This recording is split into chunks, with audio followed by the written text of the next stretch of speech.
ते काय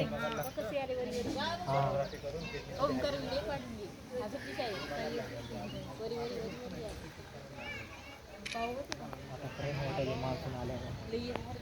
हो ना किती स्पीड नाही आली होय आता निघलं बरं इतकं नव्हतं आपण निघलं ते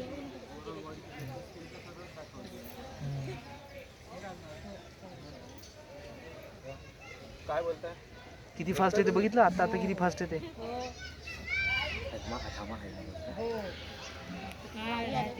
अरे हाय निघतोय ते विजा पप्पा अरे हबो विजा हबो हबो करून का काही म्हणते ते खोटं बोलते हा ते काय म्हणते माहिती का काय नाही आणि तिला बोललो रे इथं हा ठीक आहे हे म्हणते बोल हे बघ कसे येतात कुठं घरी खरंच आली काय नाही रे